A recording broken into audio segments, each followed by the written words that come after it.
தற்போதைய செய்தியை பார்க்கிறோம்.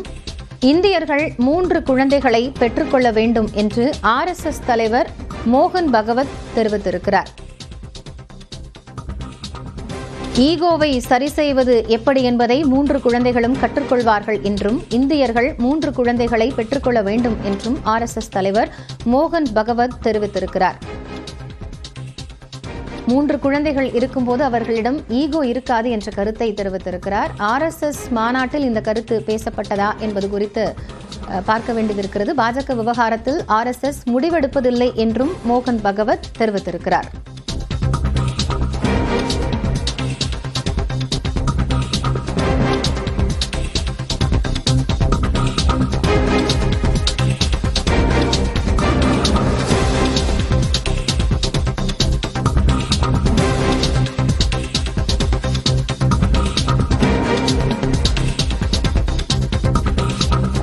பாஜக விவகாரத்தில் RSS முடிவெடுப்பதில்லை என்று மோகன் பகவத் விளக்கம் அளித்திருக்கிறார். RSS தலைவர் மோகன் பகவத் பல்வேறு கருத்துக்களை பேசியிருக்கிறார். அதில் பாஜகவிற்கு அட்வைஸ் மட்டுமே தருவதாகவும் முடிவுகள் எடுப்பதில் தலையீடு இல்லை என்றும் அவர் திட்டவட்டமாக தெரிவித்திருக்கிறார்.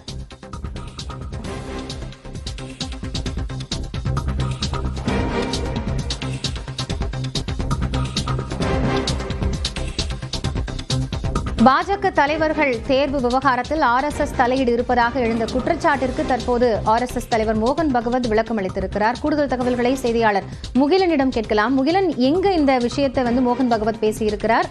இதனுடைய சாராம்சம் என்ன? காயத்ரி, RSS 100 என்ற ஒரு தலைப்பில் பல்வேறு இடங்களில் இந்த கூட்டங்கள் நடைபெறுகிறது. அதன் ஒரு பகுதியாக தற்போது RSS தலைவர் மோகன் பகவத் பல்வேறு கருத்துக்களை முன்வைத்திருக்கிறார். மிக முக்கியமாக பாஜகவுடன் மோதல் இருப்பதாக பல்வேறு தரப்பிலும் பல குற்றச்சாட்டுகளும் எழுந்தது. தற்போது அதற்கு பதிலளிக்கும் வகையில் மோகன் பகவத், அதாவது RSS என்பது இந்த ஷாக்காக்கள் என்று சொல்வார்கள், அதை நடத்துவதில் வல்லமை பெற்றவர்கள். பாஜக என்பது அரசை ஒழுங்காக நடத்துவதில் வல்லமை பெற்றவர்கள். RSS பொறுத்தவரை நாங்கள் ஒரு பரிந்துரைகளை மட்டுமே வழங்க முடியும், ஆனால் அதன் தொடர்பான முடிவுகளை பாஜக தான் அந்த நிபுணர்களின் ஆலோசனைப்படி எடுப்பார்கள் என்று ஒரு விளக்கத்தையும் வழங்கியிருக்கிறார். இது மட்டுமல்லாது பல்வேறு கருத்துக்களும் அவர்கள் முன்வைத்திருக்கிறார்கள். அதாவது இந்தியாவில் எந்த ஒரு இந்துவும் இஸ்லாம் இருக்கக்கூடாது என்று நினைப்பதில்லை என்றும் அனைவரும் இங்கு இருக்க வேண்டும் என்றுதான் இங்கு இருக்கக்கூடிய இந்துக்கள் நினைப்பதாக அவர் தெரிவித்திருக்கிறார். அது மட்டுமல்லாது மிக முக்கியமாக ஒவ்வொரு இந்தியனும் குறைந்தது 3 பிள்ளைகளை அவர்கள் பெற வேண்டும் என்றும் அவர் தெரிவித்திருக்கிறார். அதே போல RSS அதாவது மதத்தின் அடிப்படையில் யாரையும் தாக்குவதில் நம்பிக்கை உடையவர்கள் அல்ல என்றும் அவர் தெரிவித்திருக்கிறார். மிக முக்கியமாக இந்த புதிய தேசிய கொள்கை, அதாவது புதிய கல்விக் கொள்கையை பற்றி அவர் பேசும்போது குருக்குள். நன்றி முகிலன், விரிவான விவரங்களை வழங்கியமைக்காக.